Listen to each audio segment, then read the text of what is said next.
ভিডিওতে আপনারা জানবেন এখানে কোন কোয়ালিটি দিলে কি হবে অ্যান্ড এই কোয়ালিটি দ্বারা কীরকম ফটো হবে অ্যান্ড আপনি কোন কোন জায়গায় এই কোয়ালিটিগুলো ইউজ করতে পারেন। ক্যামেরা সিরিজের আরেকটি ভিডিওতে আপনাকে স্বাগতম। আজকের ভিডিওর টপিক হচ্ছে ফটোয়ের কোয়ালিটি। ভাই আমরা সবাই কিন্তু অনেকে আছেন ক্যামেরা ইউজ করেন, যারা ক্যামেরা ইউজ করছেন বা নতুন ক্যামেরা কিনছেন তাদের জন্য এই ভিডিওটা অবশ্যই গুরুত্বপূর্ণ, দেখতে থাকুন।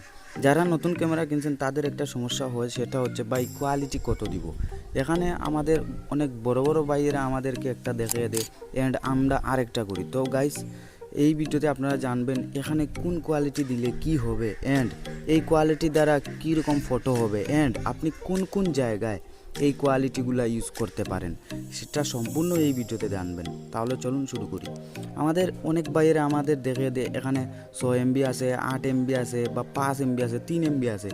সবাই মনে করে যে এই কোয়ালিটিতে যদি আমরা ফটো তুলি তাহলে আমাদের ফটো খুব সুন্দর হবে।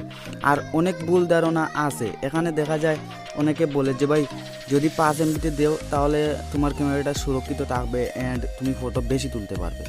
আর অনেকে বলে যদি 18 MB বা সবথেকে হাই কোয়ালিটি যেটা আছে এইটা যদি দেও তাহলে তোমার ক্যামেরা তাড়াতাড়ি চলে যাবে বা তাড়াতাড়ি নষ্ট হয়ে যাবে বা শাটার শেষ হয়ে যাবে বা তোমার বেশি ফটো উঠবে না বা বেশি আরও অনেক ঝামেলা আছে ভাই, সেটা বলে শেষ করা যাবে না। অনেক সময় দেখা যায় আমরা ওয়েডিংয়ে যাই, কিছু মাঝে মাঝে যদি নতুন ক্যামেরা কিনেন গ্রামের মধ্যে প্রথম বা আপনার চীনা পরিচয় মানুষ আপনাকে বললো যে ভাই আমার ছোটো বোনের বিয়ে, তুই তাড়াতাড়ি আয়, 2-1টা ফটো তুলে যাবি। আর এখানে কিন্তু নর্মাল বিয়ে হয়, লাইট উইট কিছুই থাকে না। তো সেখানে গিয়ে যদি আপনি বড়ো ভাইদের কোথায় 3 MB 4 MB 5 MBতে ক্লিক করেন তখন দেখবেন আপনার ফটো অবশ্যই উঠবে, ফটো দেখতেও সুন্দর লাগবে, কিন্তু ফটো যখন জুম করবেন তখন ফটো কিছু ঝাপসা বা ফ্যাকাশে হয়ে যাবে। কারণ হচ্ছে এই কম কোয়ালিটি দ্বারা। অনেক কাস্টমার আছে দেখবেন ক্যামেরার ফটো সে হিসাব করে যে ভাই ক্যামেরার ফটো তাহলে তো অনেক ভিডিও বা অনেক MB ধরে এই ফটোগুলোতে, বাট যখন সে 2 MB 3 MB দেখবে, আপনি যদি এই 5 MB 6 MB বা 4 MBতে ফটো তুলেন তাহলে আপনার ফটোর সাইজও হবে প্রায় 1 থেকে 2 MB। যখন দেখবে 1 থেকে 2 MB তখন এই মানুষদের মনটা ভেঙে যায়। মানে সে মনে করে যে ভাই আসলে ক্যামেরার ফটোতে তো জিবি থাকার কথা, বাট এখানে তো জিবি নেই, মানে কোয়ালিটি এত কম। তো এইটা মনে হয়ে যায় আর বলবে যে ভাই তুমি দেখি ফটোটা জুম করো।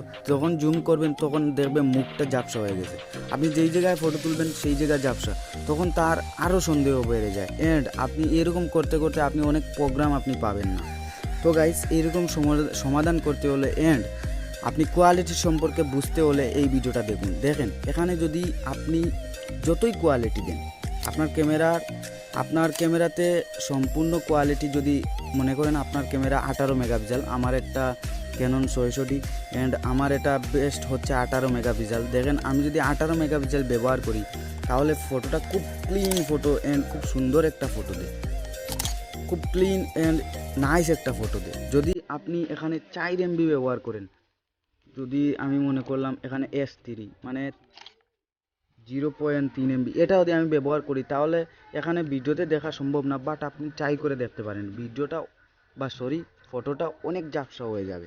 এর কারণ হচ্ছে এই কোয়ালিটিটা। তো আমি আপনাদেরকে রিকমেন্ডেড করব আপনি সব থেকে বেস্টটা দিবেন, মানে আপনার ক্যামেরার 18 মেগাপিক্সেলটা ইউজ করবেন, তাহলে আপনার ফটোটা সুন্দর হবে। যদি 18 মেগাপিক্সেলের জায়গায় আপনি মনে করেন যে ভাই আমার তাড়াতাড়ি ক্যামেরাটা নষ্ট হয়ে যাবে, তো আমি 5 MB 5 মেগাপিক্সেল ইউজ করি, তাহলে দেখবেন আপনার ক্যামেরাটা মানে আপনি যতই দামি ক্যামেরা কিনেন না কেন আপনার ফটোটা কিন্তু সুন্দর হবে না। আপনি যখন ফটোটা সুন্দর করতেই চান, হাই কোয়ালিটি বানাতে চান, তখন কিন্তু আপনার এই 18 বা আপনার যদি 24 থাকতে পারে, 28 থাকতে পারে, 32 থাকতে পারে, আপনি যেইটা চান যেটা হাই কোয়ালিটি সেটাই ব্যবহার করবেন। আরও একজনের ধারণা আছে যে র কোয়ালিটি, ভাই এই র কোয়ালিটিটা কি, সেটাও কিন্তু হাই কোয়ালিটি। এই র কোয়ালিটিতে যদি আপনি ফটো তুলেন অবশ্যই হাই কোয়ালিটি, এই 18 মেগাপিক্সেলের মতো এই র কোয়ালিটি হয়তো আরও বেশি থাকতে পারে, বা আমি জানি যে এই র কোয়ালিটিটা আরও হাই, মানে আমাদের 18 মেগাপিক্সেল থেকে। তো এইটা যদি তুলেন তাহলে আপনার মোবাইলে গিয়ে ফটোটা সাপোর্ট করবে না, মানে মোবাইলে গিয়ে দেখবেন আপনি হয়তো 2-1টা ফটো তুলবেন অ্যান্ড মোবাইলে নিয়ে যাবেন, তখন আপনি দেখলেন ফটোটা ঝাপসা হয়ে গেছে। এর কারণ হচ্ছে র কোয়ালিটি মোবাইলে সাপোর্ট করে না। আপনি প্লে স্টোর থেকে যে কোনো একটা অ্যাপস নিয়ে আসবেন, র টু জেপিজি বা র টু পিএনজি, এরকম করে আপনি র থেকে পিএনজি বা জেপিজি করে আপনি ফটোটা সাপোর্ট করতে পারেন। তো ভাই অনেক ঝামেলা, তো আমি মনে করি রতেও দেওয়া আমাদের জন্য ঠিক নয় বা আমরা ফটো তোলা ঠিক নয়। আপনি যে কোনো ওয়েডিংয়ে যখন ফটো তুলবেন তখন একটা জিনিস খেয়াল রাখবেন, এখানে র কোয়ালিটিটা চেঞ্জ করে আপনি সর্বপ্রথমটা করে দিবেন, কারণ র কোয়ালিটিতে যদি দেন তাহলে দেখবেন আপনি হয়তো প্রোগ্রাম শেষ আপনি ফটোগুলো দিয়ে আসছেন, তখন তার ফটো ঝাপসা হয়ে যাবে, আপনি এতে আপনাকে হয়তো টাকা দিবে না বা আপনাকে যেটা অ্যাডভান্স করছিল সেটাতেই আপনি থেকে যাবেন, আপনাকে বাকি টাকা দেওয়া হবে না বা আরও অনেক ঝামেলা সৃষ্টি হবে। তো আমি মনে করি ভাই আপনি সর্বপ্রথম যে আপনার ক্যামেরা যদি 18 মেগাপিক্সেল হয় তাহলে সর্বপ্রথমটা 18M থাকবে, আপনি এইটা সিলেক্ট করবেন। আপনি অবশ্যই এখানে একটু লক্ষ্য করুন, এখানে যদি লক্ষ্য করেন তাহলেই বুঝতে পারবেন যে কোয়ালিটির বিষয়টা কি। দেখেন এখানে 18 মানে এটা ফুল কোয়ালিটি দেখাচ্ছে, এইটা যদি দেন লো কোয়ালিটি, দেখেন মিডিয়াম কোয়ালিটি, মিডিয়াম। তো আপনারা বুঝতেই পারছেন এখানে যে পিকচারগুলো দেখলেই আমাদের বোঝা যায়, তাহলে আমরা কেন এই লো কোয়ালিটিগুলো দেবো? অনেকের অনেক ভুল ধারণা আছে ভাই, আরও ভুল ধারণা আছে, আমি বলে শেষ করতে পারবো না। অনেকে এইরকমও বলে যে ভাই ক্যামেরা আনছো ঠিক আছে, তুমি 4-5 বছর ইউজ করবে, যদি তুমি 18 বা বেস্ট কোয়ালিটি দাও তাহলে 1-2 বছর যাবে ক্যামেরাটা নষ্ট হয়ে যাবে। ভাই আমাদের ক্যামেরা আনার পরই আমাদেরকে গ্যারান্টি দেওয়া হয়, সেটা হচ্ছে বা গ্যারান্টি বা ওয়ারেন্টি 5 বছর দেওয়া হয়, যদি নষ্ট হয়ে যায় তাদের কাছে নিয়ে যাব, আর নষ্ট হওয়ার কোনো প্রশ্নই আসে না। আমি প্রায় 2 থেকে আড়াই বছর ধরে ক্যামেরা ইউজ করতেছি, এরকম কোনো প্রবলেমই করেনি যে ভাই আমি হাই কোয়ালিটি দেওয়ার ফলে আমার ক্যামেরাটা গরম হয়ে গেছে বা নষ্ট হয়ে গেছে বা এটা খুব অতিরিক্ত হিট হচ্ছে বা আমার ফটো উঠাতে সমস্যা হচ্ছে, কোনো সমস্যা হয়নি। তাহলে আমরা কোয়ালিটি কেন ডাউন করব? আর যদি আপনি কোয়ালিটি ডাউন করেন তাহলে আপনার কিন্তু ফটো একটু বেকাশে বা একটু নষ্ট হয়ে যাবে, এতে আপনার কাস্টমাররা অনেক মানে বিভ্রান্ত হয়ে যাবে, আপনি আর কোনো প্রোগ্রামই পাবেন না। তো ভাই অবশ্যই আপনি কোয়ালিটি সব থেকে বেস্ট দেওয়ার চেষ্টা করবেন যাতে আপনার ফটোটা হাই কোয়ালিটি হয় অ্যান্ড আপনার সুনামটা আরও বাড়তে থাকে।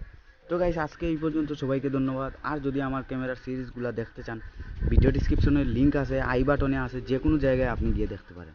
থ্যাংকস ফর ওয়াচিং, খোদা হাফেজ, দেখা হবে নতুন কিছু নিয়ে।